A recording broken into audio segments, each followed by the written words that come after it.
Сайн байцгаана уу? Бүтээлч оюун дээр суйрлан монгол хэл дээрх ямар ч текстийг яриа болгон хөрвүүлэх чадвартай цэцэн платформд тавтай морилно. Манай платформыг хэрхэн юунд ашиглах боломжтой талаар та бүхэнд хэдэн жишээ харуулъя гэж бодлоо.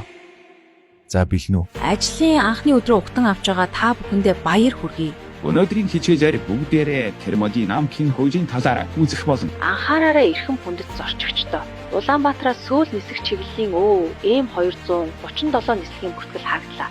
Тэтгэврийн насны ахмадуудад зориулсан үзвэр үйлчилгээний Хичээлийнхээ ном тэмдэглэлийг оруулахад надад подкаст болгоод тайлбарлаад яриад өгч штеп.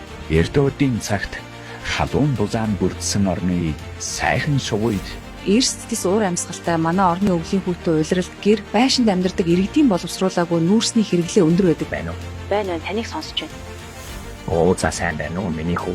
Өвөө нэг юм асуух гэдэг. Өвөө танд юугаар туслах? Гэх мэтчлэн та манай 30 гаруй хоолойноос сонгоод хүссэн контентоо хийх боломжтой шүү. Бас нэг юм дээрээс нь нэмж хэлэхэд програм хөгжүүлэгчдэд зориулсан шууд холбох боломжтой API SDK гаргасан байгааг дуулахад таатай байна. Таны контент бүтээх аялалд амжилт хүсье.